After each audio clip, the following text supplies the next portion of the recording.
On se retrouve pour ce nouveau Nice Press, amis fidèles téléspectateurs. Nous sommes très heureux d'être à vôtres ce matin pour vous parler République. Vous savez, aujourd'hui, c'est le 4e jour depuis que la CENI avait lancé le go pour la campagne électorale. Et bien, Adolphe Muzito va présenter son projet aujourd'hui. Adolphe Muzito va commencer, ou encore de lancer sa campagne aujourd'hui. Cependant, le président sortant, le président Félix Tshisekedi, et l'être au commandement central. Moïse Katumbi continuait également de son côté, Martin Fayulu de même, tous les candidats et les alliances continuent à voir le jour derrière Moïse Katumbi, qui arrive à emboîter les pas. Avant c'était Matata Pogno, aujourd'hui on parle de Franck Diongo, les autres suivront sans doute après, mais du moins nous allons vous parler du processus électoral. Déjà la prospérité, titre à sa une, campagne pour la présidentielle 2023, Félix Tshisekedi. Moïse Katumbi, la case appelle à la tempérance. Donc comprenez que déjà c'est compliqué. Sinon, pour parler sécurité ou insécurité, l'insécurité continue à battre son plein de la partie Est, ça on va le dire sans embâche en tout cas, bien que Kinshasa essaye de faire de son mieux pour calmer la situation, mais apparemment c'est sans succès. Le M23 continue à le malmener, bien que le Ouazalendo aurait pris l'allure, n'est-ce pas, de mettre à mal la position d'hier des M23, mais nous attendons jusqu'à ce que Kinshasa va reprendre toutes les zones ou encore tout le territoire occupé par le M23. Par rapport aux élections, j'ai omis de vous dire qu'il y a une frange des candidats qui pensent porter plainte contre la CENI. Théodore Moïse-Sissien pense que la CENI n'a pas éclairer la lanterne des candidats ou encore de la population congolaise qui nous sommes. Les fichiers électoraux n'est pas... c'est toujours corrompu, à en croire certains, et que les nombres d'électeurs ne sont pas connus. Il y a lieu que Kadima puisse s'expliquer parce qu'on ne peut pas aller aux élections à l'aveuglette à en croire Théodore Moïse. Toutes ces questions seront évoquées dans cette émission où nous avons le plaisir et l'honneur de recevoir le tout premier invité. Il s'agit du docteur Kankonda, qui est en même temps candidat à l'invitation nationale ici à Kinshasa, à la circonscription de la Mukunga. Voilà, il est le tout premier invité. De l'autre côté, c'est plutôt Gardi Diala, qui est journaliste, reçu en qualité d'analyste politique. Et nous attendons l'arrivée de Merlin Foufou, qui sans doute va se joindre à nous dans la minute suivante. Et ensemble, à temps rompu, nous allons vous éclairer par rapport aux questions évoquées. Je m'en vais saluer mes invités en commençant par Dr Kankonda, à qui j'ai dit bonjour et bon mercredi à vous. Merci beaucoup, Guélon Kié. Merci à mon cher compatriote que j'aime bien. Gardi Diana. Oui, Gardi. Et puis, merci à tous ceux qui nous suivent de loin. Nous nous approchons vers la concrétisation de tout ce qu'on a toujours dénoncé, tout ce qu'on a toujours conseillé, tout ce qu'on a toujours dit pendant longtemps. Donc, je suis bel et bien candidat député national dans la circonscription de Mukunga, numéro 986, je répète, numéro 986.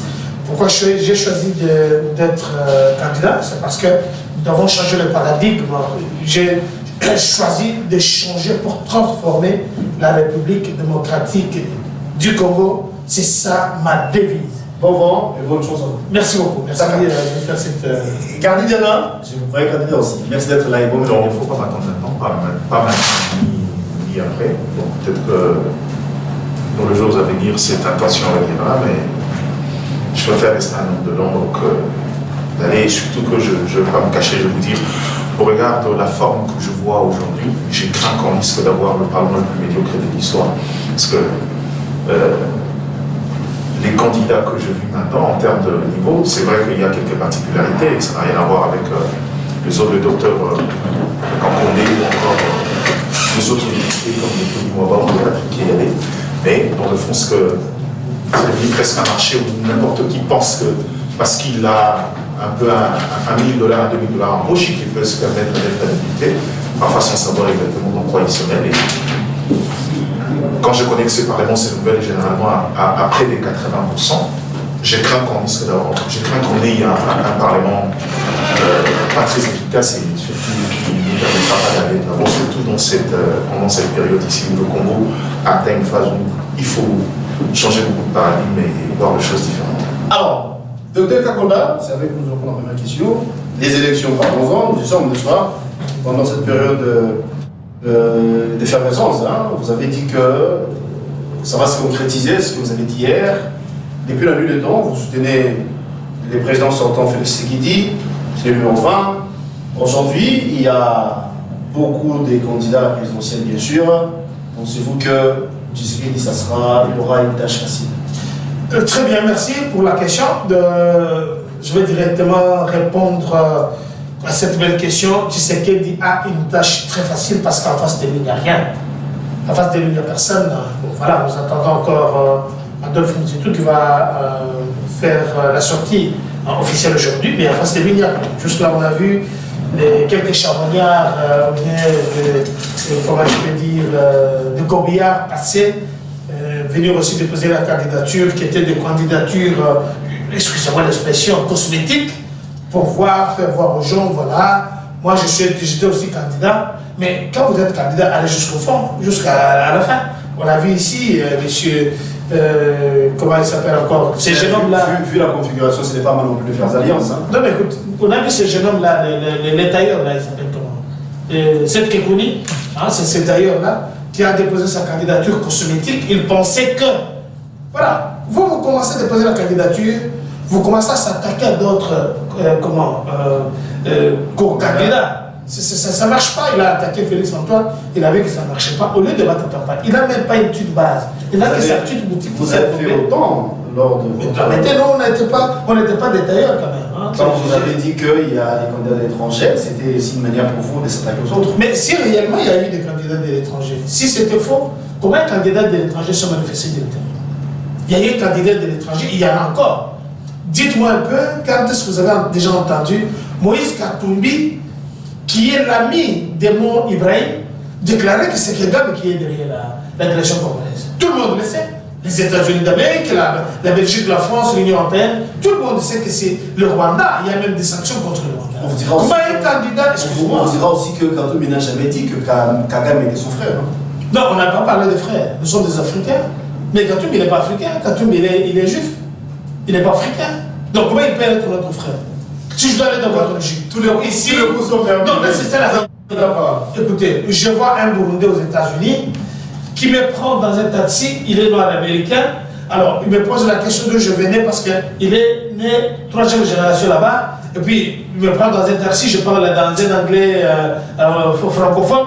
Il me pose la question, je viens d'où? Je dis que je viens de l'Europe. Il me dit non, ça ce n'est pas l'anglais d'Europe, c'est que vous venez de l'Afrique. Si vous voulez dire c'est que ma peau est noire, alors je dis effectivement je suis africain. Il me dit ah bon, si je suis africain, vous êtes mon frère. Ah vous êtes mon frère, vous êtes qui? Non, je suis américain, 3 générations ici, mais je viens de Burundi. Pourquoi il me dit que je suis son frère? Lui est un américain qui n'a jamais été ici, qui n'a jamais été en Afrique. Donc c'est un frère, comme nous sommes en Europe, avec un Marocain, ou bien un Algérien, ou bien un Tunisien. Quand on les attaque là-bas, ils viennent vers nous, le noir, et disent ah, mon cher, nous sommes des frères, nous sommes des Africains. Mais ce n'est pas un Israélien qui va te dire que tu es mon frère. Non, non, non, ça ne se passe pas comme ça. Ce n'est pas un Belge qui va te dire que c'est son frère. Dans leur langage, dans leur dialectique, il n'y a pas ces mots-là. Alors, il y a que les Africains qui connaissent, surtout les Bantous, qui connaissent la valeur de ce qui fait peur avec ce qu'il y a aujourd'hui. J'ai dit que, vous avez vu l'État qui s'est organisé, vous avez vu ce qui s'est passé. On a essayé de tronquer les images, ainsi de suite, mais la réalité l'a rattrapé. Regardez, je vais vous montrer une image ici où il est là. Lui-même se pose la question où est-ce qu'il est. On a vu Franck Diongo. Dites-moi un peu, depuis que Franck Diongo est sorti de la prison, depuis que l'avènement de Félix Antoine, dites-moi où est-ce que vous avez vu Franck Diongo faire même un petit meeting, si ce n'est pas la conférence de presse imbibée de malformations, de désinformations, tout ça. Alors, ce sont des gens qui ne valent rien, excuse-moi. Franck Diongo, il manque même l'argent pour aller se faire soigner, alors qu'il devient candidat député national aujourd'hui. On se pose des questions. Qu'un candidat à président de la République, comment il va battre campagne? Qui le connaît même à Tchoumbe Sainte-Marie, même à l'autre qui les connaît là-bas? Déjà, ça m'a bien, chef de l'État Félix, il y a un truc que vous devez savoir. Pour avoir le thermomètre des Congolais qui peuvent suivre, à l'instant de martyrs, commencez par là. Nous attendons Moïse Katumbi. Ah, c'est ça l'unité des mesures. L'unité des mesures. On n'a pas vu Kabila depuis son avènement, depuis ses 18 ans, il n'a jamais osé venir en salle de martyrs. Kabila est encore là alors qu'il est non pas encore. Je vous explique, je termine par là. Hey. Depuis 1885, le seul Congolais qui a rempli le stade de martyrs, à 3 reprises, 2 fois il n'était pas là, mais c'était rempli. Et cette fois-ci, il était là, mais le stade a dû vomir. Même... Donc c'était un foule terrible et on n'en parle pas. Merci. D'accord. Regardez, Dana, l'ego a été lancé déjà toute la CENI, campagne électorale, vous avez vu les candidats sont nombreux en tout cas, les alliances, derrière Katumbi, il y a Amatata Pogno, il y a Franck Diongo, en croire l'équipe de Katumbi, les autres suivront. Fayoulou pense aller jusqu'ici seul, hein, parce il a dit que les portes sont ouvertes, les autres qui peuvent venir, s'il y a quelqu'un qui peut être candidat, parce que c'était en Afrique du Sud, c'était sans succès. Adolphe Mouzoudou va lancer sa campagne aujourd'hui. Félix Sekedi avait déjà commencé, c'était au stade des Martyrs ensemble avec l'Union Sacrée. D'après vous, qui fait peur? Faire peur? Je ne vois pas de la peur à ce niveau-là.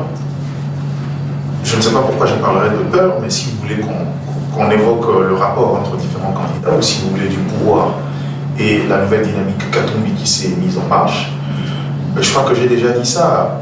Les gens qui ont l'habitude de les suivre connaissent, j'ai dit aujourd'hui, la culture de la candidature commune ne pourra pas marcher cette fois, pour plusieurs raisons. La première des raisons, c'est que, regarde la nature de Jean, je voyais Moïse. Et Moïse Katumbi était l'élément qui compliquait l'équation.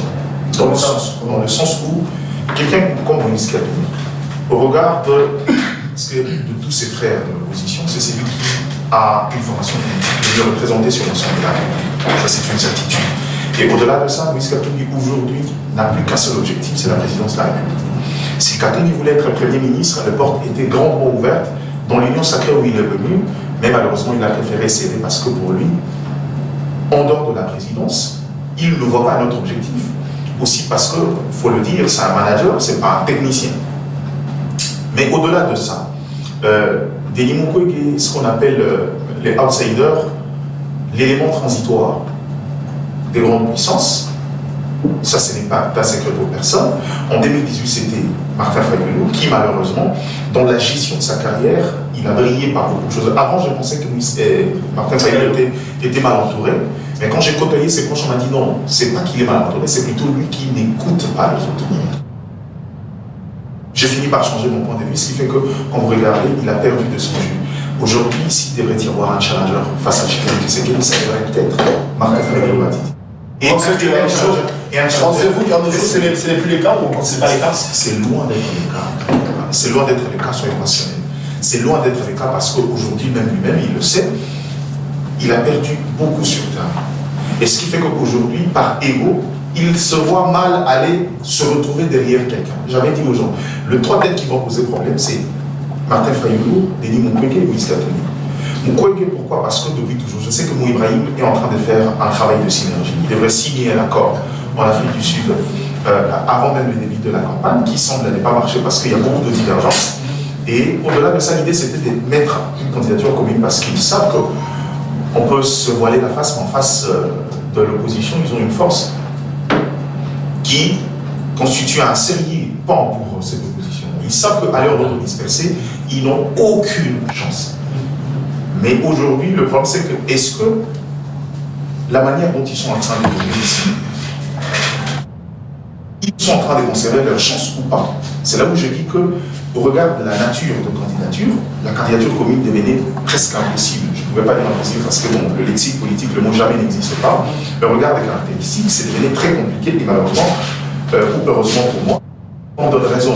Mais qu'à cela ne tienne, je crois que c'est, nous sommes dans un processus électoral, la meilleure chose que je trouve pour cette phase que, allons dans une bataille d'idées. Et le bonheur, c'est que les quelques candidatures comme Denis Sanga et d'autres ont quand même lancé des pas pour aller vers les projets. On attend aussi.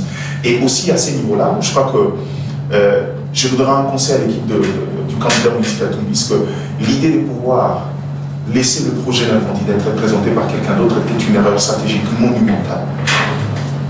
Peut-être qu'il n'était pas disponible, non? Non, c'est pas question de disponibilité. C'est quoi la vraie raison d'après vous?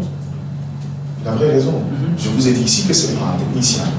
C'est-à-dire les dimensions techniques de choses, il ne pouvait pas le faire, c'est pourquoi. Vous voulez qualifier plutôt d'un manager qu'un technicien? Si, pour moi. Oui.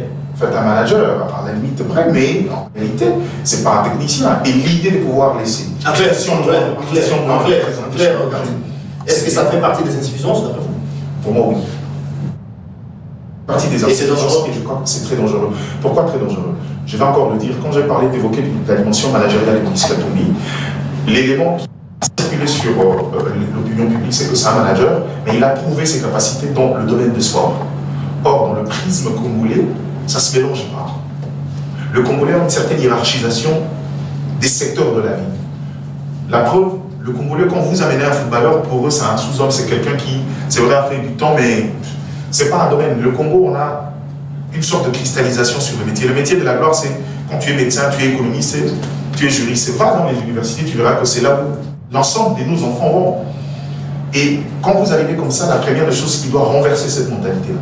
Et quand vous arrivez pour ton simple, c'est-à-dire que c'est toi le détenteur de la vision, mais que tu n'es pas capable de le présenter aux gens. Apparemment, il y a quelque chose que les gens souhaiteraient comprendre. Les 5 qui ont dirigé avant, parce que l'actuel, on peut le considérer comme sortant. Okay. Les 5 qui ont dirigé avant, ils étaient forts dans quel domaine? Ils étaient forts dans quel domaine? Quand vous estimez que Katumbi n'est pas aussi fort, c'est vrai, il a prouvé ses preuves d'après vous dans le sport, et qu'il n'y a pas lieu de faire cette différence en comparaison entre le sport et la nation, mais les 5 précédents, les 5 qui étaient bien avant, d'après vous, ils étaient forts. On parlait de 5. Je sais que Kasavubu, Mouzé et Kabila et... Vous voulez vraiment que moi je vous explique dans quoi Kasavubu était fort? Un administrateur patenté avec une expérience avérée. Il a gravi des échelons avant d'arriver à ses postes de président de la République. Si vous voulez Mobutu, c'est par la force militaire, Kabila, ainsi de suite. Là, on est dans un contexte électoral. C'est ça la différence. Katumbi est un cœur d'affaires, il est aussi fort. C'est ce que je dis. C'est ce que dit chacun à son domaine. Bon, des affaires, ok. Autant que je vous dirais que Mukwege est un médecin exceptionnel. Autant que je vous dirais que Samantha Tapoung est un technocrate exceptionnel. Je vous parle ici dans la stratégie, parce que quand vous êtes devant le Congolais, quand on vous colle souvent cette image-là de quelqu'un d'insuffisant, ne commettez plus l'erreur d'arriver votre propre vision, la laisser être présentée par quelqu'un d'autre, se renforcer cette mentalité. Je suis que dans la dimension stratégique. Donc, déjà cette campagne est partie avec beaucoup de quoi, mais jusque-là, il n'y a pas d'incident. J'espère qu'on ira vraiment jusqu'à la fin de cette campagne sans incident. La candidature commune, vous avez dit que ça semble être difficile ou impossible carrément. Les alliances dans l'ensemble, d'après vous, est-ce que ça devrait se faire avant, pendant ou après la campagne? Ou encore, est-ce qu'il fallait faire les alliances avant même de déposer les candidatures? On a une expérience. C'est quoi l'expérience? C'est que l'une des rares fois où le démon de l'opposition n'a pas hanté ce corps ici, on a eu un candidat qui a fait un bon spectaculaire, qui est parti d'un simple député à une personnalité de notoriété nationale et internationale. Je parle de Martin Fayulu. La meilleure stratégie pour moi, c'était de mettre en place une candidature commune bien avant et d'y travailler. Pourquoi? Parce qu'aujourd'hui, les gens ne se rendent pas compte, mais il y aura de perte de voix. C'est quoi le perte de voix? Dans le fichier de la CENI, Matata, quoi qu'ayant désisté pour Katumbi, il sera là. C'est il sera là. C'est-à-dire qu'il y a des gens qui, soit par manque d'information, soit parce que j'ai soutenu Matata, mais je ne supporte pas Katumbi, iront voter soit le même Matata pour faire laisser le bulletin. Ça ne sera même pas nul parce que la CENI va le comptabiliser, soit il ira voir ailleurs. Pour moi, c'est des pertes, c'est des erreurs de stratégie qu'ils ont commis. Je comprends. L'opposition voulait le faire pour éviter qu'il y ait un blocage. Quand j'ai suivi à un moment un de candidats, il disait on a voulu aller, on a préféré partir comme ça pour des raisons d'encerclement, pour éviter qu'on décide de choisir un candidat commun et que finalement qu'on combatte ces candidats-là pour finalement empêcher l'opposition d'aller compétir. Je leur dis, ça serait une grossière erreur. Ça serait une grossière erreur. Martin Fayulu a été choisi, on ne l'a pas bloqué, on ne l'a pas empêché. C'est question de choisir un candidat qui ne souffre de rien. Les contextes différents. À son temps, ils avaient déposé déjà leur candidature et puis ils avaient porté leur choix sur Fayulu. C'est pas que c'était bien avant d'aller déposer la candidature. Si c'était avant. Pas du tout. Si. Pas du tout. Si. Pas du tout. Kamere avait déjà déposé sa candidature. Oui, vous parlez que de Kamere. Tshisekedi avait déposé sa candidature. Non. Fayulu avait déposé. Katumbi était empêché. Oui, c'était ça. Katumbi était empêché. Bemba empêché. Et voilà. Ensuite aussi empêché en son temps. Vous me permettez de vous montrer. Il y avait plaisir. Est-ce que vous savez qu'un dossier déposé à la CENI avant le rendu de la Cour constitutionnelle peut être retiré? Vous savez. C'est ça le contexte. Je vais vous le dire, Dr Kaboda, vous avez suivi religieusement l'intervention de Gardi Diana. Vous exigez ou vous demandez plutôt un second mandat. Qu'est-ce que vous n'avez pas pu faire pendant ces 5 ans et que vous allez faire si seulement le peuple vous accorde un mandat? Je pense que vous avez entendu les éléments très puissants de Gardi par rapport aux gens qui se sont désistés. Je vous ai parlé qu'il y en a qui ont amené juste les candidatures cosmétiques. Et c'est déjà la même chose en 2018. Quand c'est pas que gens qui avaient voté pour Kamere alors que Kamere est sous délai de Tshisekedi. Parce que Jean-Pierre Bemba n'avait jamais été admis à déposer sa candidature. Moïse Katumbi était à l'étranger, tout comme les autres, oui. Les réunions, bien l'encerclement, comme il a dit, les gens qui ne connaissent rien en politique, je vous dis qu'il y a un tailleur qui est venu en politique parce qu'il savait que les dons allaient changer. Bon, de toute façon, c'est un corbillard, on va pas s'attaquer à un corbillard, bien une ambulance. Alors, ici, qu'est-ce qu'on n'a pas pu changer et qu'est-ce qu'on va pouvoir changer?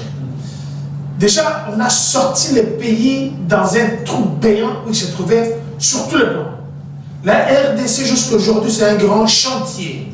Je vous dis sur tous les plans, que ce soit sur le plan de l'administration, que ce soit sur le plan des infrastructures, sur le plan du ministère du Plan, sur le plan de la justice, sur le plan de l'économie, sur le plan de l'armée, la justice, tout ça. La RDC est en train de revêtir son beau habit. Donc, c'est-à-dire, nous avons commencé un travail, nous devons l'acheminer jusqu'à la fin. C'est-à-dire que, par exemple, regardez aujourd'hui, Félix, il arrive, il trouve une armée bien organisée, structurée, mais une armée qui n'avait que le moyen d'âge 50 ans. Le jeune qui était dans l'armée, son âge c'était 50 ans. Il arrive aujourd'hui, nous avons plus de 60 000 jeunes qui sont formés dans des académies militaires les plus prestigieuses du monde, par exemple en Égypte, par exemple aux États-Unis d'Amérique, par exemple en Israël, un peu partout. Donc ces gens-là doivent prendre le temps de pouvoir démontrer dans quoi ils sont capables. Le travail qui n'est pas fini, c'est enlever petit à petit. Moi personnellement, je l'ai toujours dit, vous le savez, il y a Mampinga, il y a Bananabango, il y a Bassinabango, il y a tout ce que Mampinga a besoin. Maintenant, quand on voit un général qui a peut-être 70 ans, il est toujours en fonction, là il y a un souci. Mais il doit avoir le temps d'aller, d'être pensionné pour que les jeunes qui viennent avec de nouvelles technologies puissent s'occuper. C'est ça qu'on avait manqué. Alors on est en train de restructurer cette armée, voilà ce qui n'a pas terminé. Nous avons sur le plan de la justice, vous voyez qu'il y a de nouveaux magistrats qui viennent d'être formés, ils sont en train d'être dispatchés, qui ne sont pas nombreux, c'est vrai, il y a je pense 5000 qui ont passé les tests, tout ça, voilà, le chef de l'État les a pris, les a mis quelque part pour qu'ils puissent encore suivre une formation de comment ils doivent gérer la société, gérer leur fonction. Là, le travail n'est pas encore fini, il nous faudra beaucoup de magistrats qui doivent aller un peu partout. Et le travail n'est pas fini parce que nous avons continué à commencer à arrêter le magistrat véreux. Il y a beaucoup de magistrats qui sont arrêtés, qui sont en prison, parce qu'il y en a d'autres qui arrivent juste... Il vous faut un second mandat pour achever tout ça. Il nous faut... Sinon, que diriez-vous de ceux-là qui pensent que le chef d'État hier avait beaucoup promis, par ces derniers, mais sans succès? Par exemple, la PLS va se sentir chef de l'État, ou encore dans la peau de chef de l'État le jour où la paix sera recouvrée dans la partie. C'est juste ici, ça urge. Et vous ne parlez pas seulement de là, je vais y arriver, mais écoutez, quand nous parlons d'abord des relations diplomatiques, quand Félix Antoine a pris le règne de ses pouvoirs, de ce pays, il a trouvé que nous n'avons pas des ambassades ici. Toutes les ambassades étaient à Congo-Brazzaville, l'Union européenne avait fermé ses ambassades, l'espace Schengen était fermé, il fallait d'abord commencer par là. Ça, c'était une promesse de campagne qu'il a dû réaliser, et personne ne parlait de ça. Aujourd'hui, nous avons des attachés militaires dans toutes les ambassades, dans tous les pays du monde. Nos attachés militaires, vous savez pourquoi ils sont là? Ça, c'est un travail qui est en train d'être fini. Alors, il y a une ambassade qui avait été pris par d'autres pays, bien vendus, parce que tous ces choses-là sont en train d'être retournées pas d'un jour. Voilà. Pourquoi nous devons choisir Félix Antoine? C'est parce que le travail n'est pas fini. Le travail est encore en train d'être fait, que ce soit sur le plan de la guerre. Vous savez que c'était une guerre asymétrique. Aujourd'hui, on peut comprendre que Kagame n'est qu'un sous-traitant des multinationales qui sont derrière lui, qui sont en train de faire un travail. Nous avons un accord de M23 le 23 mars qui a été signé par M. Kabila dans quelques articles. Ça stipule que le Rwandais pouvait venir s'enrôler ici chez nous, battre campagne, d'être sous-député. On l'a vu avec Monga Tchouchou. On a vu avec quelques députés à l'Assemblée nationale qui étaient en train de se jeter la balle. Moi, mes milices ont attaqué les ministres de l'autre. Ils disent non, celui qui a beaucoup de milices des Rwandais ici. C'est pourquoi, quand l'État ne respecte pas les accords. Ce sont ces accords-là qu'il ne peut pas dire accepter. Parce que, oui, ce sont ces accords-là. Nous avions dans cet accord-là qui stipule que je vais vous lire tout à l'heure, à la troisième prise de parole, où on dit que l'armée rwandaise pouvait entrer, venir traquer les gens même ici chez nous. Ça, ce n'est pas Félix qui avait signé ça. En arrivant, Félix a trouvé qu'il y avait déjà un plan de balkanisation. C'est pourquoi on a vu ici les Mangachuchu. On a vu tous ces gens-là, Mangachuchu, ce n'est pas un Congolais, tout le monde le sait. Mangachuchu a acheté Rubaya, aux mains de Rubera. Rubaya, c'est là où il y a la réserve mondiale, ou bien congolaise, de coltan. Et toute l'exploitation de coltan, ça part où? Ça part au Rwanda. C'est comme Moïse Katumbi qui a une raffinerie, tout un comptoir d'achat d'or, de l'or, où c'est au Rwanda. C'est pourquoi il ne peut pas, en aucun cas, dire que c'est Kagame qui a gâté la République. Ça, ce sont des réalités. Qu'ils veulent nous dire que c'est faux ce qu'on dit. Alors, pour ce faire, le travail n'est pas fini. Le travail, c'est de faire voir aux Congolais que non. Lui, il est en train de travailler pour les Congolais. Il y en a qui sont les candidats de l'étranger, comme on le dit, les candidats du Rwanda, parce que vous avez entendu directement à l'entame, M. Kagame a commencé à parler, et puis M. Bilobé, là, vous avez entendu ce qui s'est passé, les attaques, comme ça se passe chez lui, mais ici chez nous, nous avons le droit, l'obligation de requinquer, restaurer notre armée. Ce que le chef de l'État est en train de faire, ce n'est pas fini, c'est difficile qu'un civil puisse restructurer l'armée taper des gens comme ça. Pourquoi Félix mérite un deuxième mandat? Pourquoi Dr Kankonda sollicite qu'il soit à l'Assemblée nationale? C'est pour que nous, dans l'Assemblée nationale, nous voyons des individus comme les Mangachuchu, les Rwandais, dans notre Assemblée nationale. Nous devons dire que toi tu es Rwandais, tu n'es pas Congolais. Et cette place ici, je voudrais même que mon frère Gardi puisse venir ici, Galor puisse venir ici, que toi Rwandais, vous laissez votre... Jean Paulin, nous disons, notre candidat c'est le numéro 20, et à Lukunga, un candidat national, député national, c'est 986. Alors, vous avez fait même au policier, qu'un policier va avoir sa propre voiture plutôt, mais c'est un succès. Permettez que je termine. Nous parlons d'un processus. Je ne vais pas passer la parole de ce côté. Je vais vous revenir. Notez aussi. Parce que ça vous dit c'est important, laissez-moi l'agir. Je vais vous revenir. Gardi Diana. Quelle crédibilité pour les élections en cours déjà? Parce qu'il y a certains points où nos compatriotes ne prendront pas. C'est la peine, bien que le contexte diffère. En son temps, c'était à Béni avec l'épidémie d'Ebola. Un jour, c'était toute la sécurité, ou encore les autres occupés par le malfrat, le 23, les groupes armés, tout ça. Est-ce qu'on peut faire foi, ou on peut donner des crédits aux élections alors qu'il y a une frange de la population qui semble être... Est-ce que j'ai toujours été contre ce langage-là de dire qu'une frange de la population ne prendra pas part aux élections? Non, ça cette phrase-là, elle est exclusionniste alors que le contexte est différent. Le vote est en suspens. C'est pas qu'ils ne vont pas participer, mais ils vont compétir dans des règles exceptionnelles. C'est-à-dire que, en ce qui concerne la réalité, peut-être au niveau de la présidentielle, ils ne vont pas participer, mais en termes de représentativité, on a conservé des sièges pour ces points-là. De lors que la situation sera arrangée, ils vont aller aux urnes pour désigner leurs représentants. C'est ça le principe en fait. Ils vont certes rater le niveau présidentiel, mais au niveau de la représentation qui pour moi est le gros du travail législatif et du pouvoir dans l'exercice du pouvoir exécutif via le contrôle, cette population a participé. C'est comme tu l'as dit, aucun ne pouvait le souhaiter, mais on est souvent partagé entre ce sens-là, je dirais, obligatoire du droit citoyen, mais aussi l'obligation constitutionnelle de pouvoir assurer les us et coutumes de l'accession au pouvoir. Vous voyez, on est partagé entre cette exigence constitutionnelle et cet impératif constitutionnel. Maintenant, ici, il faut choisir la meilleure de parti. Je crois qu'on va aller aux élections. Si vous voulez parler de crédibilité, je crois que je ne pense pas que ça soit un élément qui entacherait la crédibilité du processus électoral en cet instant. Mais je crois plutôt que ce qui peut porter préjudice aujourd'hui, c'est le travail malsain que certains candidats vont faire. Beaucoup de gens ne le savent pas. Il y a des candidats qui sont arrivés devant les médias pour, dans la plupart des cas, s'attaquer à la CENI. Mais ce qu'on ne vous dit pas, parce qu'après... On voulait en arriver. Déjà, il y a quelques-uns qui vont porter plainte contre la CENI, qui vont aller à la justice. Vous savez pourquoi ils vont aller à la justice? Ils sont arrivés dans les concertations avec la CENI, ils ont exigé, demandé le report des élections. Ils sont en 9 au total. Et que la CENI a dit non, il n'y a aucune raison qui peut justifier le report des élections. Je ne marche pas. Mais tout semble être flou. Est-ce que la CENI va organiser réellement les élections à la date prévue? Si elle a décidé. On nous dira que l'équipe ne sont pas encore disponibles. Quand est-ce que la CENI va déployer tout ça là, différents points ou différentes provinces? Il ne faut pas qu'il y a la question. Non, mais la question c'est que pourquoi si cette CENI pense que elle n'est pas en mesure d'organiser des élections, ne pouvait-elle pas saisir la balle au bon de ces candidats qui sont en fait des acteurs de ces élections? Pourquoi ne se saisirait-il pas de cette approche pour dire que le candidat demande le report des élections pour telle ou telle autre raison, reportons les élections? Ça prouve de l'assurance de la part de quelqu'un. Si vous voulez, les imperfections, il y en a. Ça, c'est une certitude. J'ai suivi personnellement Terre-de-Loup qui dit clairement que même bateau pour voter, lui, sous l'électeur, il va voter.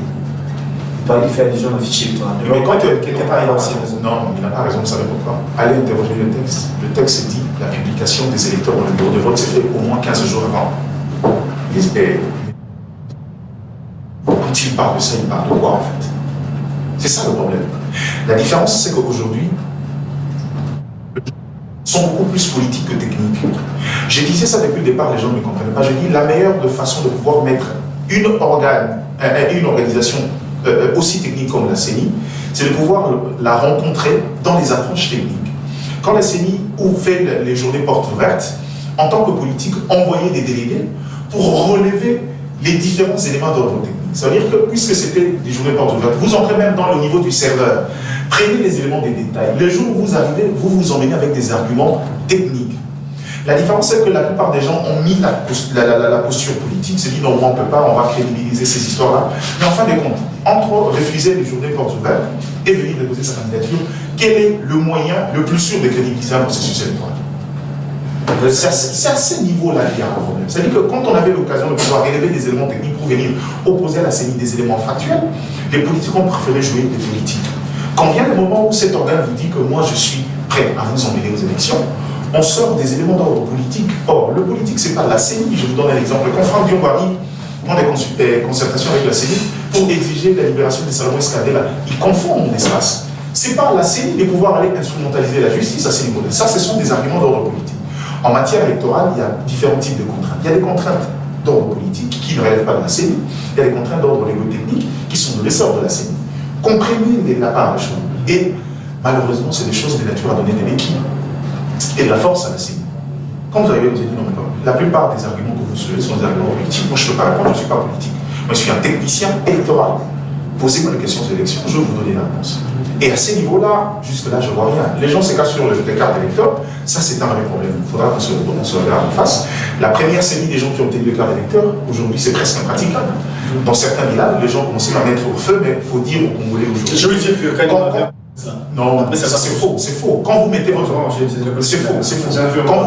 Quand vous allez booker ta carte d'électeur, cette carte devient nulle, devient non utilisable. Tu n'arriveras pas au bureau de la CENI pour présenter une carte Yaotumba. C'est pas ça en fait. Aujourd'hui, le processus que la CENI avait engagé, c'est de redonner des duplicata. Même à ce niveau-là, je crois que la CENI doit doubler des efforts. Pourquoi doubler des efforts? Parce que, au regard du nombre qui est important de ceux qui doivent renouveler leur carte d'électeur, il faut de postes de travail dans ces centres-là, ou à la limite, multiplier de centres pour faciliter. Ça, c'est un vrai problème. Et cette CENI-là, je crois que moi, j'ai fait partie des gens qui ont commencé par très critiquer sévèrement ces débuts de processus. Mais Kalima m'a prouvé à suffisance qu'il était responsable, il écoutait et il s'amendait au fur et à mesure, et j'espère qu'il le fera aussi pour cette fois. Mais pour le reste, si on lui enlève 10%, ou à la limite 20% dans ce qu'il doit organiser, je pense pas qu'on peut parler d'échec aujourd'hui. Je suis aussi moi convaincu. Vous avez évoqué les questions de matériel. Je peux vous donner une information parce que moi j'ai un média, c'est vrai que c'est pas moi, mais j'ai un délégué qui travaille de contact de près avec la CENI, parce qu'au niveau de la logistique, vous en faites pas, la CENI aurait déjà tout prévu. Je préfère aussi parler conditionnel. Et au-delà de ça, la CENI a le 65%. La CENI n'assure pas, c'est impossible. C'est ce que je dis. J'arrive à ce que vous... C'est là où réside l'inquiétude des médias. J'arrive. Il y a 65% de matériel nécessaire pour le vote. Les 45% restants, la CENI avait déjà contacté, était même à Séoul, tout est déjà fait, en train d'acheminer en République démocratique du Congo. Pour moi, je pense que si la CENI peut avoir le moyen le plus efficace de distribuer, la CENI a parlé de moyens aériens, pas via hélicoptère, pour éviter toute forme de tracasserie et des contraintes de temps. Et à ces niveaux-là, la MONUSCO a promis son appui avec ses engins pour pouvoir faciliter les déploiements. Quelles sont un peu plus choses jusqu'alors qui ont levé le départ de ces dernières? Ici, il y a une part de choses. La MONUSCO est une organisation internationale. Faites la part de choses entre l'approche sécuritaire et les autres. Quand vous regardez les bilans de la police en RDC, là où on peut donner jusqu'à 80% de la police, c'est dans son accompagnement dans les institutions d'appui à la démocratie en RDC. C'est à ce niveau-là que la CENI, la MONUSCO brille, peut-être pas sur l'approche sécuritaire. Donc, je pense que la CENI entretient un flou pour les élections prochaines. Gardi, bien qu'il ait étudié conditionnel, assure ici, mais Gardi pense que. Ça, c'est le travail de la CENI. Je pense, au regard de ce que j'ai comme information, voilà, il n'y a rien à dire. Au regard de ces informations, de ces sources, je pense que la CENI va déjà déployer l'équipe bientôt, mais certaines personnes, les candidats, surtout. On a déjà commencé à la le reste va arriver après. Entretient le flou et que il y a beaucoup de choses qui semblent être opaques. En tout cas, au-delà de ça, il y a des zones où nos compatriotes ne risqueront pas d'aller voter pour la présidentielle. Disons les choses clairement. Est-ce que les élections seront crédibles? Les élections seront crédibles. Gardi, c'est un journaliste d'investigation qui n'est pas comme les autres là, qui sont reconnus, réputés de fake news. Donc, vous êtes séduit par le propos de Gardi avant. Non, écoutez, nous apprécions quelqu'un, c'est ça aussi changement de mentalité.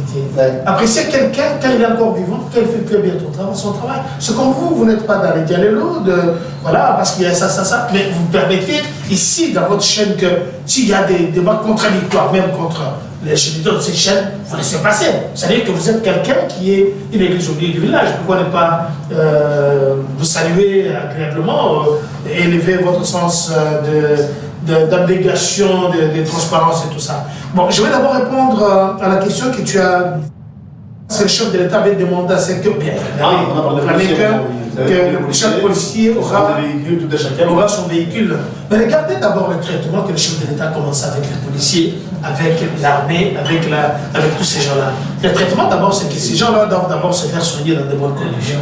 Ces gens-là doivent avoir d'abord à manger, les policiers, raison pour laquelle vous voyez la production de Bukangalonzo et pardon de Kanyamaka, c'est la priorité, c'est d'abord que les policiers et leurs enfants, ils doivent d'abord bien manger. Regardez leur solde, bien que nous demandons à ce que mon conzi, c'est les sous la police, c'est l'armée, mbongo sous collègue.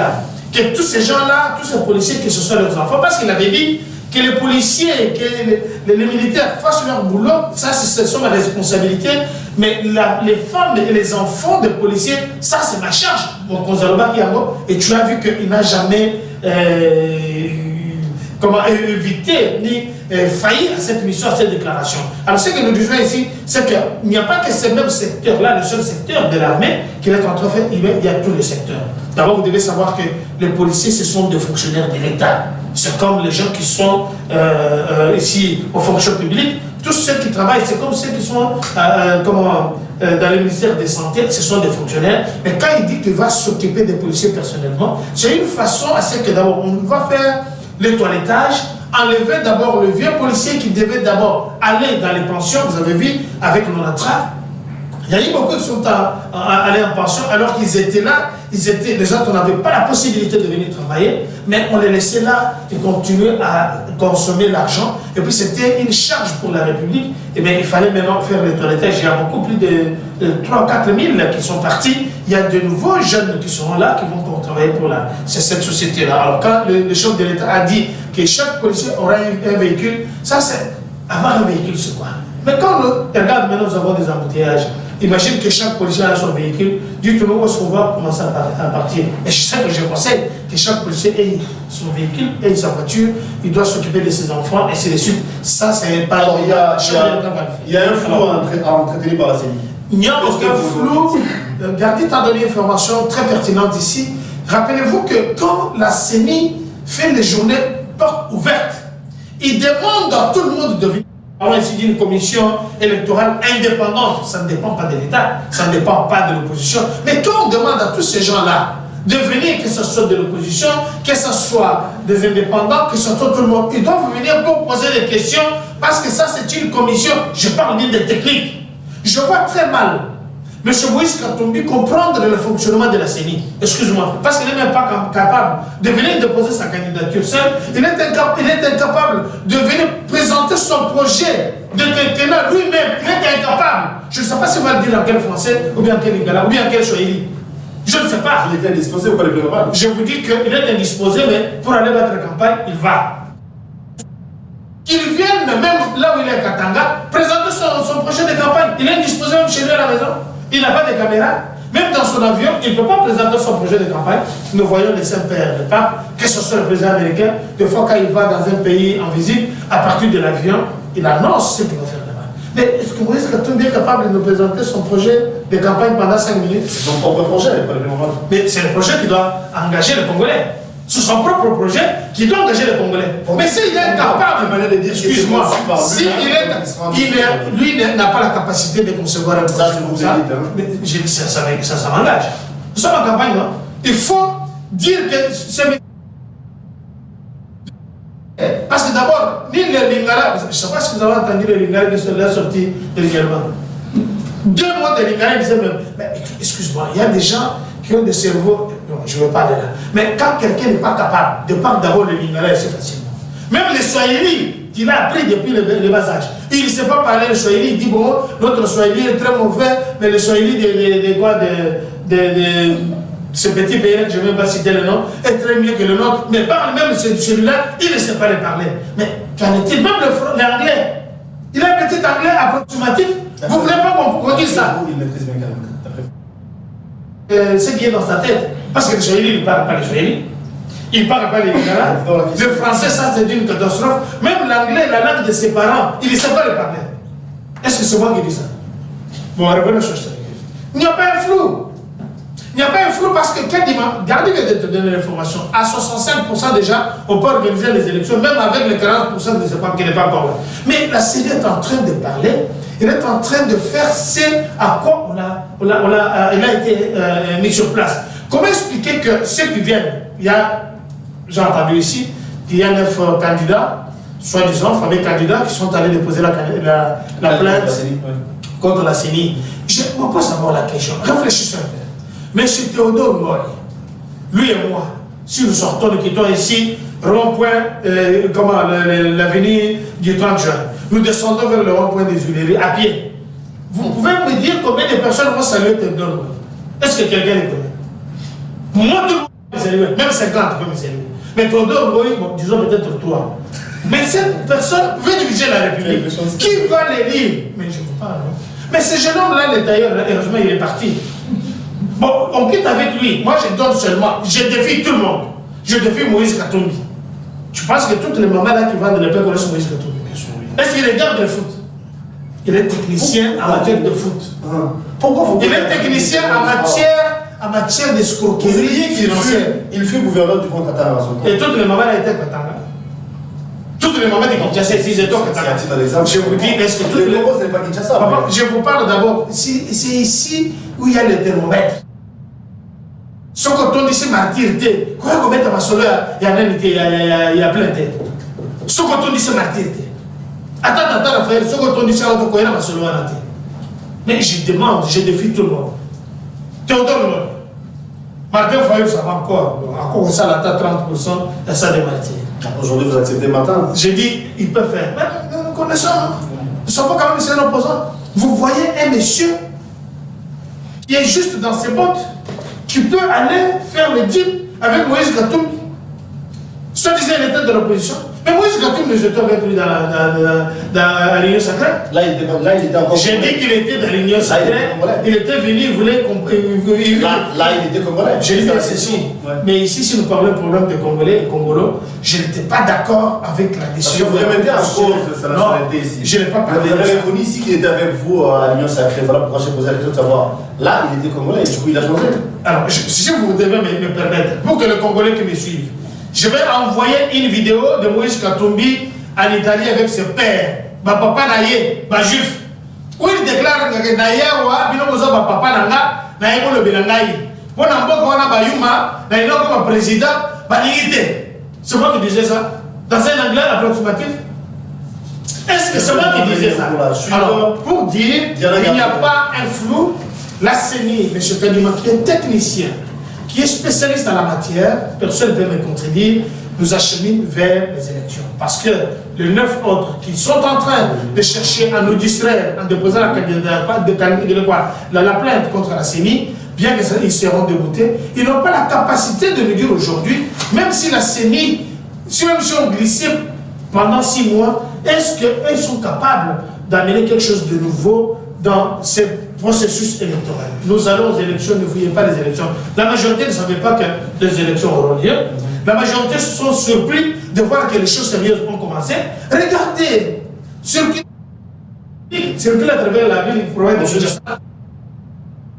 La majorité, surtout de l'opposition, même l'argent ne circule pas. Ils n'ont pas pu mettre des calculs un peu partout, comme on l'a vu, l'engouement qu'il y a eu en 2018. Et regardez!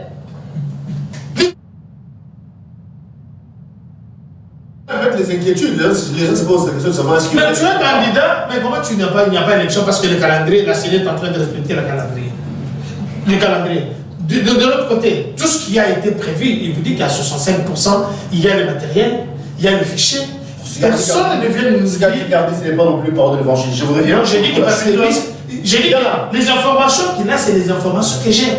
Alors, quelqu'un qui peut avoir quelque chose, il peut aller directement à la CENI, poser la question, répondez-nous par rapport à ça. Mais parce que là, l'ego est déjà lancé, nous sommes dans l'eau, dans la rivière, nous devons aller de l'autre côté. Ne fouillez pas les élections. Ne fouillez pas. Nous avons 23 candidats engagés dans la cause. Ils étaient candidats, ils ne sont plus. 23. D'après vous, qui peut faire face à Tshisekedi? Parce que celui-là sortant, c'est celui qui garde encore le flambeau. Qui peut faire face à Tshisekedi? Qui peut faire mal à Tshisekedi? Qui peut renverser la tendance? Je crois qu'il suffit de regarder l'attitude et les dynamiques pour comprendre quel est le rapport de force qui existe. Quand vous parlez de qui peut faire mal, je crois qu'aujourd'hui vous me demandez de vous faire un topo en fonction des éléments statistiques. Il y a plusieurs angles. Si on va sur l'approche dans les forces, les dynamiques externes, il y a 3 candidats. Denis Mukwege a de l'ancrage sur l'approche internationale, Moïse Katumbi en a, de par ses acquaintances juifs, Matata l'est, même moi. Si on rentre dans la dynamique interne, ici, en termes de représentativité, Moïse Katumbi est le seul à avoir une formation politique et un peu partout, j'ai dit un peu, parce qu'en face, avec l'UDPS, le rapport est, l'écart est très important. Si on ajoute à l'UDPS, deux autres alliés, l'UDPS face à son propre bilan, c'est vous que... Vous m'avez demandé, je vous ai dit qu'on va aller palier par palier. Il a dit qui peut faire peur. Ok, évoluons. C'est lui qui fait peur, c'est pas par le bilan de l'UDPS. Je vous parle de la cartographie politique. Si vous ajoutez à l'UDPS les alliés MLC, UNC et toutes les autres forces réunies dans l'UNC, l'écart se crée. C'est pourquoi vous verrez que la plupart des parrains de l'extérieur font de leur mieux pour avoir une candidature commune, pour engager un vrai rapport de force. Mais au-delà de ça, je crois que le seul candidat, il suffit de regarder le sondage, vous verrez que le seul qui s'en approche, Moïse Katumbi, on va pas se parler la face. C'est Moïse Katumbi. De là à parler de faire peur, je ne sais pas. Les politiques verront les choses sous un autre angle. Moi, je ne parle pas de peur, en fait. Pourquoi je ne parle pas de peur? Parce que si je me fie aux éléments de préparation, j'ai l'impression que de l'autre côté, on s'est suffisamment préparé pour les élections, les autres subissent les événements. Et ça, c'est une maladie qui colle à l'opposition depuis toujours. Voilà, est-ce que ce n'est pas fait à dessein? Non, c'est pas fait à dessein. C'est pas fait à dessein. C'est la seule maladie, c'est la gestion des ambitions. Parfois, pas à très court terme, mais à moyen terme.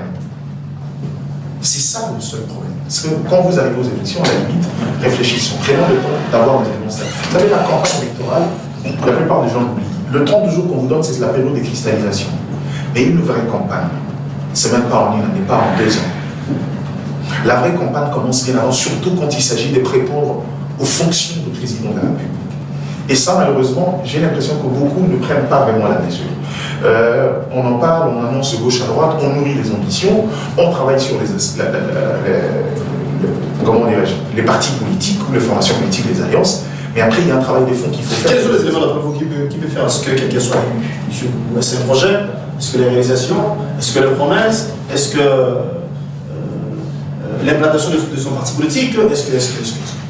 C'est là où vous me ramenez à la question, à l'élément essentiel. Le Congo est ce qu'on appelle par aisance une bastion de floating vote. Le Congo n'est pas un État où le vote est cartographié. C'est-à-dire qu'on dit ici on vote tel, ici on vote tel, ici on vote tel. Le Congolais vote en fonction d'affinité. Ça peut être égal aujourd'hui dans tel coin, il dit il a une base qui l'entretient, oui, mais après pour des raisons diverses, pour la même raison, d'affinité. Le Congolais peut voter quelqu'un d'autre. Je peux vous donner un exemple. Aujourd'hui, l'Équateur, croyez-moi, si j'ai mis Jean-Pierre Bemba, j'ai mis Kilondo, croyez-moi, c'est une vraie bataille pour le port de France. On a fait un travail qui y a 2, 3 ans, 4 ans, si c'est tout. Vous comprenez? C'est-à-dire que le Congo est par essence une passion de floating vote. Et ce qui fait qu'aujourd'hui, vouloir arriver, passer son temps à s'attaquer à un bilan où on a du répondant à vous donner, c'est pas forcément aussi un élément de fond. Le problème, c'est plus la stratégie. Et ça manque. Parce que regardez, quand vous parlez, vous dites, bon, écoute, Félix, c'est qui a fait beaucoup de promesses? La stratégie.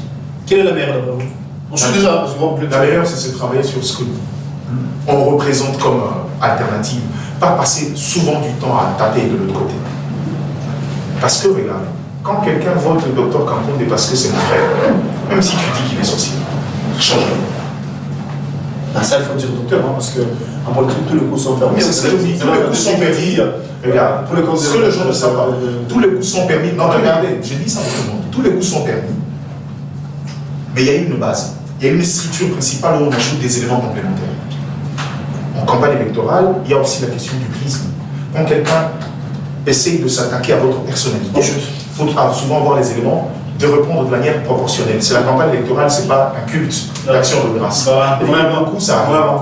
Mais après, il faut travailler beaucoup plus sur des éléments de fond. Et ça, c'est ce qui manque. Aujourd'hui, croyez-moi, que vous le voulez ou non, je vous donne le seul élément. Si vous voulez répondre à votre question, la question c'est pourquoi la dynamique interne s'est bat bec et ongle pour avoir une candidature commune? C'est parce qu'ils reconnaissent en face qu'ils ont une force où les autres ont moins de chances. Ça, c'est la réponse à votre question. Sinon, on aurait travaillé sur une candidature, aussi travailler des alliances parce que le Congo, personne ne gagne les élections seul, ça c'est une telle fait. Mais après, vous verrez, vous vous rendez compte que c'est crise de la préparation. Regardez, il sort à peine 2-3 mois des élections. Il regarde Martin Fayou, il était l'autre fois resté en posture de président élu sans impérium.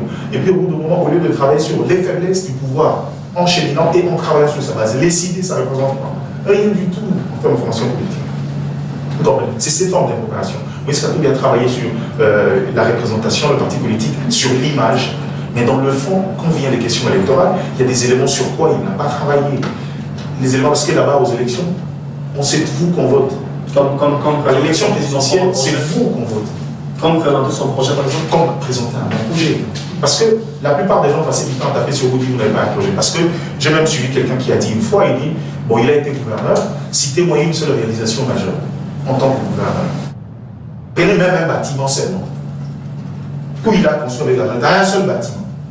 Vous risquerez d'être taxé d'un contre-campagne. C'est ce que je dis. Merci beaucoup. C'est ce que je dis, non. C'est pas contre-campagne. Parce que si vous voulez, permettez-moi, je vous dis, de l'autre côté, il y a de faiblesse. Il ne faut pas que le pouvoir donne sur son oreiller.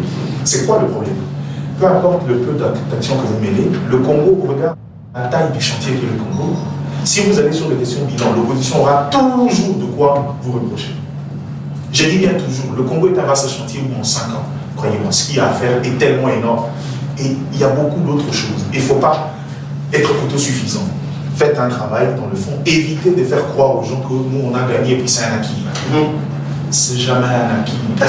Il y a un moment. Gandhi, merci d'être venu. Hillary Clinton est un exemple. Donné favori dans le sondage juste avant. Et au final, désolé. Merci d'être venu, Gandhi là. Je rappelle que vous étiez reçu en qualité d'analyste politique, mais du coup, vous avez joué de cette formation. Merci. Merci d'avoir répondu à cette invitation. Ah oui. Je le rappelle toujours. Je suis journaliste de formation, mais aussi économiste. Merci beaucoup. Docteur Kankonde, c'est avec vous que nous allons boucler. Je vais présenter sur ce plateau l'Union Sacrée. L'Union Sacrée a à son sein beaucoup de têtes, de grosses légumes, s'il fallait dire. Est-ce que vous comptez aussi sur les alliances? Au-delà de l'Union Sacrée, est-ce que vous comptez aussi dénicher quelques têtes pour faire quoi ensemble? Merci, mais on me pose la même question que Cardi, qui vous a fait une analyse magistrale. Votre projet est produit, hein? La majeure partie des choses qui vous disent, c'est moi qui l'ai appris ça. Il n'y avait pas lieu de poser la question. Non. Je vois, en regardant comme ça, un certain pasteur que Dieu l'aurait parlé, qu'il va devenir... Ah, pasteur, grâce. Il y a des aventuriers dans cette vie. Ah, c'est un homme de Dieu. Excuse-moi. C'est un homme de Dieu. Satan a déjà créé. C'est un homme de Dieu. Dites-moi, quelle est la personne que Dieu a créée? C'est un représentant de Dieu. Non. Lui, il peut vous surprendre. Mais vous devenez mon Il peut ne pas battre campagne, du coup. La série du film et puis la course, Monsieur le régisseur, permettez-moi, ensuite, moi je sais parce que vous me parlez des gens ici que Dieu aurait parlé. Rappelez-vous, en 2018, il y a eu un certain Kachala qui est venu de l'Australie. Dieu l'avait envoyé spécialement pour qu'il devienne président de la République. C'est depuis qu'il est parti, je ne sais même pas avec sa prophétie. Je ne sais pas si si Dieu lui a parlé où, sur quel mont Kagame, mont Ibrahim ou bien mont Gafoula, ça je ne sais pas. Mais monsieur, vous devez quand même nous expliquer comment. Et rappelez-vous que Coutinho est là. Il était parmi les premiers visionnaires, et je suis l'un des formateurs. Je suis l'un des formateurs de Coutinho Fernando sur le plan politique. Il est quelqu'un que je respecte beaucoup, comme Coutinho Fernando. Mais je vois ici un jeune Rex Kazali. Je vois un autre ici, Major. C'est un ami qui nous salue de loin. C'est un jeune. Et c'est parmi les 7 personnes que le président Tshisekedi, de Rose Mémoire, avait fait son testament. Nous sommes là. Je suis le seul, le dernier. Avec lui, Rex Kazad, il nous a trahis, parce que papa nous avait dit, il ne faut pas trahir. C'est lui qui m'avait présenté Tshisekedi de Père. Effectivement. C'est lui qui m'avait amené devant Tshisekedi de Père. Effectivement, nous sommes les gens, les détenteurs de ce testament-là. Alors, aujourd'hui, qui d'autre encore? Je vois Bouze, Falaï, Georges. Moi, je ne sais pas si quelqu'un ici le connaît. Je ne sais pas, il y a Noël Tchani, oui, celui-là quand même. C'est un homme intègre qui réfléchit bien tout ça. Je vois l'autre ici, Majondo Mwamba Patrice, je ne sais pas d'où il sort, je ne sais pas si le Congolais le connaît. Il y a aussi Rajando Tebato Saborabo, je ne sais pas, il est aussi pasteur apparemment. Pasteur, occupez-vous un peu de brebis. Hein? Il y a beaucoup de brebis calaises. Il y a ici dans cette salle aussi des quelques brebis. Voilà. Bon, je vois ici Kossa Moutamba, c'est un jeune dynamique, responsable. Celui-là, je respecte. Mais vous avez en face de vous quelqu'un, si Félix n'était pas candidat, il serait candidat du président de la République, docteur Kakwanda qui est en face de vous. Mais parce que nous avons un challenger, nous avons un numéro 20 qui va pouvoir gagner, battre, parce qu'en face de lui, il n'y a rien. Je l'ai dit ici, en face de lui, il n'y a rien. Est-ce que vous m'avez posé la question, est-ce qu'on peut voir les gens qui peuvent venir adhérer? Mais venez adhérer à l'union de quoi? À la vision de l'union secrète. C'est pourquoi j'interpelle ici l'Adolphe Mouzitou, le grand Foumonpa. Je sais qu'il nous a toujours écouté. Je suis l'un de ses conseillers, je dis bien, ici à la télévision. Hein? Je lui donne des conseils parce que je l'avais dit l'autre fois. Comment quelqu'un qui a dirigé la République pendant 40 ans en tant que Premier ministre, si vous nous avez représenté, vous vous retrouvez derrière quelqu'un qui n'a dirigé qu'une station essence? Il m'avait écouté. Je lui ai dit, mais il faut quitter la parole vite. Blachar Mouamba, j'ai dit ici des candidats de Lukunga, numéro 986, c'est Dr Kakwanda. Nous venons pour changer les paradigmes. Vous avez un très bon challenger à Lukunga. C'est 982, Tony Mwamba Kazali. Non, mais Tony Mwamba, il est avec nous. Si Tony Mwamba sort, moi je sors. J'ai dit ici. À Lukunga, il y a aussi Philippe Katumba, c'est encore le numéro? Bon, celui-là, on ne le connaît pas. Mais ici, c'est 986 pour le Lukunga, un peu partout, que ce soit Mongafula, que ce soit Bondé, que ce soit Kitambo, que ce soit commune de Kinshasa, que ce soit Barumbu. Le seul qui vous parle pour le Béninabino, c'est le docteur Kakwanda. C'est lui qui vit avec ces gens-là. Dans la pauvreté, attends pour la Kamakolo, dans ma maman, on habite tout là. À quel marché, que ce soit l'avenue du marché, je ne sais pas, est-ce que Baïbi a venu du marché? Baïbi a venu du marais? Est-ce que Baïbi a venu Croix-Rouge? Est-ce que Baïbi voilà? C'est nous qui parlons, c'est nous qui savons ce qui se passe là-bas. Soutenez-nous, nous n'allons pas vous décevoir. Tala, la tête d'érosion.